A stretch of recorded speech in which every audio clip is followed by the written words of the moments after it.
Hey, peace, everyone. This is Illmatical. So I wanted to talk about lettering Master Never in the Flow of Death, and we're going to discuss lettering the prologue and how the prologue was put together. And thank you for joining me. So, huge influences for lettering Master Never in the Flow of Death.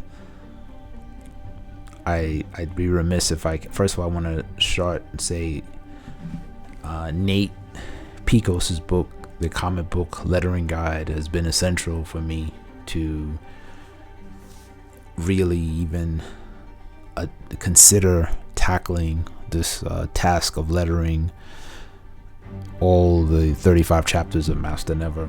But this book was really great. This is probably, I don't want to say the Bible for comic book lettering, but it's got to be up there. So I want to just acknowledge this book and how great it was. So in terms of storytelling style and how I wanted Master Never to look, for those of you who don't know, I have been heavily influenced by a lot of Conan comic books, and I always liked the way that Conan, the world building that Robert Howard did, even though he was fucking racist. But whatever. But I like the retro effects of the original. I always like the throwback look of a lot of these older black and white comic books, and just like the way the world building was kind of put together by Robert Howard. And the other thing is with Conan, when I was younger, in my teens, when I was like, I guess 13 or 14, my parents didn't allow me to have comics. So when I got older, but my brother, my stepbrother would visit in the summer when I was a teenager, and he was the one who educated me on a lot of comics. But when I got older, as a young adult, I could do what I want, and I didn't live with my parents. I was able to go to the comic book store, and one of the few comics that didn't penalize me was Conan. And I say it didn't penalize me is because if you haven't been in a comic book store in about 10 years, you know that Conan is just a motherfucker walking around with a sword. He's gonna beat somebody up, or he's trying to steal some shit, or he wants to be king or whatever, or somebody's trying to beat his ass, whatever. Conan is just, it's for me, I just felt like Conan comics have always been very easy to follow, but I always like the world building. And Robert Howard, despite being a fucking sick racist, he was a very good writer.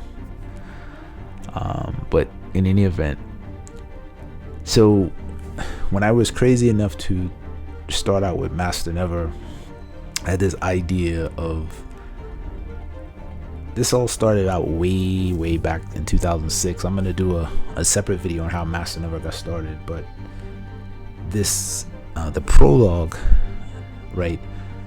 This chapter, one of the first illustrators that I worked with was J.C. Grand, and he is out of El Salvador, right? Now, for those of you I'm from Queens, New York.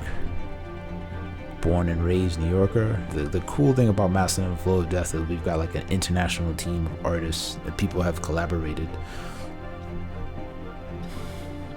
If you look at our masthead, we've got a unique group of people that have collaborated over the years. But JC Grand and Mukar Bazan, Eduardo Bazan, are two of the main illustrators for the prologue chapter. There are 35 chapters in Master Never in the Flow of Death. So initially, when I started lettering earlier last year, for those of you who don't know, we started in Comic-Con back in 2012. We did Comic-Con with a preview version of the comic, and I want to say shout out to Chris Peterson. He was one of the earlier art influences and helped me put the preview comic together. Chris is actually like a world face. I think he's doing super great in fashion design right now, but he had his hand on helping me put Master Never together, and he had the idea of saying, hey, look, do a preview version of the comic, because if you do a preview version, you're showing people what's coming. So I did a preview version with the team in 2012 at Comic-Con, and I had no idea that it would take me more than a decade to get all the art done. It was November 2023, where so it was 11-year period to get all the art done for MASTERNEVER and the Flow of Death. And for those of you who don't know, I have just been on a personal journey to get this done, but I've traveled all over the world. And altogether right now, I'm currently in Guatemala, but totally, for me, my travel outside of the United States has been 8 years, not contiguously, like separate, years, a few years abroad and so forth. But it has been a journey. But in any event, back to MASTERNEVER. So I was testing. You're looking at a page I had lettered in some of the earlier art concepts.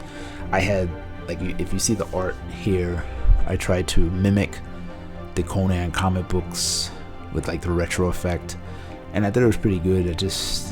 I didn't think it was gonna work out in the long run. It was just something I was testing. But also, I did a lot of this with TheGimp. I wasn't using Photoshop initially, and Photoshop is expensive as hell these days, but it works.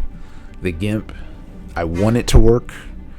I think it's okay if, like, you have a smaller project, but I tell you something. I did several I lettered the prologue initially with TheGimp, and I had just found it to be way too buggy. It just would drive me crazy. So I got rid of it. I had to go to Photoshop. I had to go back to Photoshop. Photoshop is, look, as much as I can complain about Photoshop just works, right? It's not buggy. But in any event, here beyond the masthead, you can see the intro, the introduction to MASTERNEVER, and then the world building. This is definitely referencing how Robert Howard and his team of illustrators and artists kind of did the world building with a map and an introduction, very similar to Conan. This art that you're looking at right here, this was done by Nelson Seda. He did this because the whole purpose of MASTERNEVER was to look at New York City a different way. And definitely, if you're looking at the image of Subway City here, like, it says the island of Riker, it's a different way of looking at New York City, and it becomes this fantasy land for this character, and based in modern day New York. So the intro art, this is done by Mukor Bazan. He is out of Argentina. Again, another illustrator, artist. Mukor does not miss excellent communication skills. Brilliant artist out of Argentina, and he's a really cool guy to work with. I'm very fortunate. But this person right here is Maji. He is the style master. He's the person who works with MASTERNEVER, helping him develop his style. He's like this mythical character. He is a mythical character in this story who interacts with all of the MASTERNEVER is part of a legacy of fighters called the Never-Ending Masters, and Maji is the one who helps all of these masters develop their styles. So this was kind of like an announcement page, and Maji's saying, hey, this is the start of the story, and then what you're reading, these are pages that have been translated from the scroll of the masters, right? This is a protected story. And the prologue was done by J.C. Grand years ago. J.C. Grand, again, great guy to work with. Another guy, J.C. Grand's out of El Salvador. I may try to go visit him. I'm currently in Guatemala. It'd be nice if I can go visit him in the new version of El Salvador. Shout out to everybody there. But again, so in the prologue, we are talking about the backstory, the never-ending masters, and this ancient writing form that has protected this the scroll of the masters. It's called Forgotten Hand. And we also have a glimpse at some of the previous never-ending masters here, right? And this story is being told by Maji, and this is the backstory. So basically, he's talking about how all these masters got their styles and their anointment, their beginning. And this story takes place in modern New York, but it's based in 2006, and I chose to keep it that way based on when I wrote it. I wrote the original story, MASTERNEVER, in the Flow of Death, back in 2006, and so it's based in the past, and there's a reason I chose to keep the story that way. So these are previous never-ending masters, and them demonstrating their styles. And eventually we get to MASTERNEVER's teacher, and he is the previous never-ending master, and he is going to give his style he's going to give a style to MASTERNEVER in the Flow of Death, but MASTERNEVER has to go on his journey and create his own style.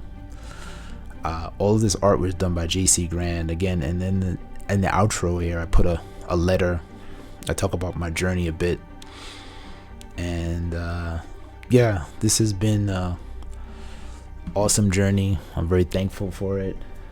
Again, I had no idea that if somebody would have told me and said, hey, you're going to start out, you want to go create a comic book, you're going to go to Asia, you're going to go to live around the world for all these years and stuff, I would have never imagined that any of this stuff would have happened. So I'm going to say I'm very thankful to the team and everyone for believing in me, and yeah, I'm ready to get this done, man. I have the skills, so I'm going to follow up with chapter 1. Chapter 1's already lettered, and I want to talk about the resources. I'll make another video for that and talk about the resources that I use to get that done. But I just want to say thank you for tuning in, and definitely if you are interested in purchasing any of the versions of MASTERNEVER, you can go to masternever.com. This will take you to our Gumroad page, and you can see previous versions that I had published with the older lettering style, like in 2014, and you can also see like more updated version. This is 2026 here in the Empire of the Trees here in Guatemala. All right, thanks for tuning in. Peace.